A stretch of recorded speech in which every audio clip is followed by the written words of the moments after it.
Hi everyone, I'm the Rum, one half and wine and rum. We're an expat couple living here in Dublin, Ireland for 4 years. We make videos on this channel helping you, aspiring expats, to know what it's like to move to another country, our tips and tricks that we've used throughout the years to help us live comfortably, and most of all, how not just to live in your new country or city, but also how to thrive. If any of that is interesting to you, please do subscribe and check out our websites for more details. On today's video, we're switching back to the country of Barbados, pretty much because a few weeks ago made a video, should be there. Yeah, and being from Barbados, I'm getting a couple of questions that, some people want to know. So on today's video, the topic is 6 things you're probably going to want to know if you're thinking about moving to Barbados.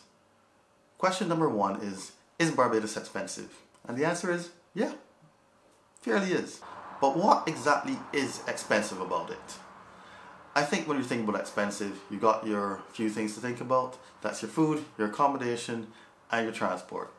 Food in Barbados, yeah, especially if it's not locally produced, it's definitely going to be more expensive because all of that has to be imported and have the taxes, and especially when it comes to stuff that needs to be imported, you've also got the oil prices probably affecting it. So whenever those go up, expect the price of everything else to go up as well. For your accommodation, comparing it to a more expensive city, it's actually cheaper, more affordable. It's not dirt cheap, but it is more affordable. You would get much bigger bang for your buck, especially on the size of the place. As for transport, well, I'll get into that a bit later, but public transport is pretty cheap. The thing is that with transport, you've got buses. It's only the main form of mass transit, but we've got those, and those are a flat fare going up and down the country. The only thing is that if you're staying there for longer term, I would recommend getting a car because it'll be just much easier to get to and fro, as I'll explain very soon. Number 2 is, what food can I get in Barbados? Now, in Barbados, you'll mostly see a lot of local Barbadian, or as you might like to call it, Bajan food. And that's your rice, peas, you might get some sweet potato, lentil pie, some corn pie, of course your fish, your chicken, what have you. So you wouldn't see too much of other dishes. For example, if you want some Italian, yeah, sure, there are definitely Italian restaurants and things like that you can go for a specialty, but they wouldn't be dotted anywhere, everywhere. If you're feeling like Chinese, there are probably a lot of Chinese food stores, but as you're coming from a bigger city, it isn't like on every corner. So a lot of the more non-traditional foods, those have specialized restaurants and places that you'll have to go to. So if you're gonna hunkering for them, you can't just walk down the street, probably gotta go drive to this location. But also, when we're talking about supermarkets as well, almost anything you see in US TV, it's probably gonna be in the bigger supermarket chains. I remember as a kid, it's like, saw an ad for Pop-Tarts, like, ooh, Pop-Tarts. And like a few months later, boom, Pop-Tarts in the supermarket. Yeah, they weren't as great as they looked on TV. Number 3 is the internet in Barbados fast? Now, according to this website I'm going to put right here, Barbados has arguably the fastest internet in the Caribbean. So, from my own experience, yes, the internet is pretty fast, and even before I left, it was getting increasingly fast, and we could stream and do all these sort of things pretty easily. The problem comes with the load of the network. Around certain times per day, especially some of the peak times, you can expect the internet to get slower. You will feel as, something like school ends or more people arrive home, that your internet starts getting slower. The main thing is that for the internet, if you're coming from, a bigger country where you have cheaper internet, you'd be paying more for the internet than you would expect for certain speeds and packages as well. And also, it'll be the disconnections. Some days the internet's great, sometimes it's not, but most of the time, it's just that. What you're paying for in the speeds, you're not going to feel sometimes on some days that you're actually getting that. Overall, I'd say it's good, but depending on where you live, I think can be another bigger factor. This is my personal opinion, but I always found that the internet in closer to the city areas, there was generally much faster than if you're, for example, in the countryside where the internet speeds to me always feel slower. Number 4 is, what is the accommodation like? Now, if you're watching a lot of stuff with Barbados on TV, you're going to probably think, oh, I've got my villas, I got my vacation houses, I've got these sprawling mansions on the west coast. Yeah, those exist, but usually in just those areas. Your average person lives in a sort of, just a usual one-story concrete brick bungalow with lots of rooms, perfect for raising a family in, and meant to usually keep you cool. Yeah, you'll find stuff with AC in some of these houses, especially if the owners decided to put it in. I think during the 90s and 2000s onwards, it became more prevalent to try and have at least one part of the house AC'd, but most places there's the windows, tons of windows to let sunlight and wind, especially with the high heats during the summer. Yeah, it's hot all year round, but trust me, on some of the summer heats, you'd love to have a window open. Well, that's mostly what you're going to find.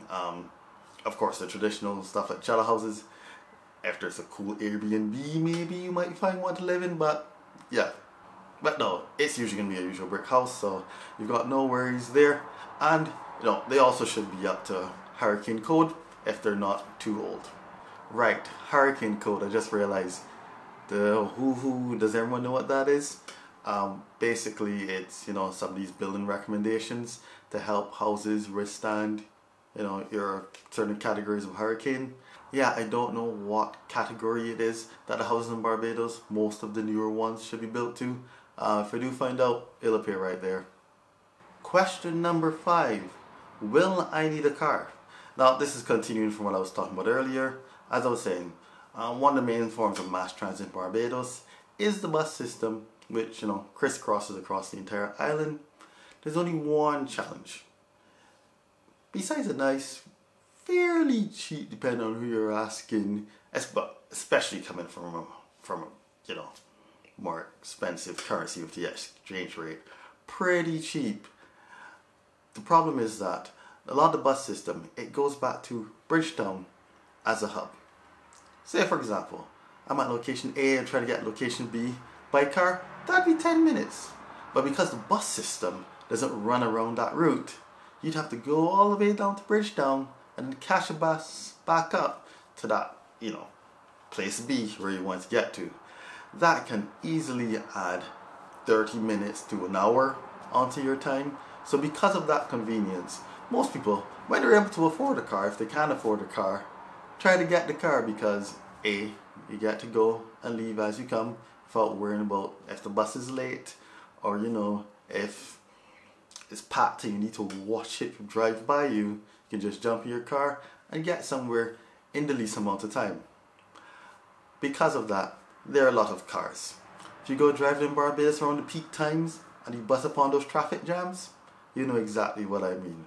But my recommendation, if you can't afford it and you're staying there for a longer term, try to get a car. That's how you can go get your shopping and all this stuff done at more convenient times, and also explore the island, which is something, hey, if you're living on an island that people usually vacation on, get a car so you can see and enjoy every moment of it. And number 6, what do you do when you're not working? Yeah, I don't think people personally need to answer this because you obviously know what you're going to do. You'll be going down to the beach, having your cocktails, probably going for a swim, enjoying, but you're probably thinking, what else is there? Yeah, although the beach will be your friend, there's lots of other stuff to do, especially like walks and hiking. The thing is that once you're in Barbados, at least in my opinion, you're already on a kind of slower, chiller mode. Having lived in Dublin now for the past 4 years, yeah, it's busy. It's always busy. A lot of times I like the busyness, but sometimes you just have to, take a break from it. And that's where you need to move out of the city, go somewhere else. For us, we usually jump across to Austria because what more peaceful, tranquil place do you have than, Yeah, see, I'm biased towards Austria. Leave me alone. But back to Barbados. But the thing is that your lifestyle in general is a bit slower. So if you want to disconnect from the troubles, even if you're just chilling and staying home, you can do that. It's not like in a big city where there's rushing all the time.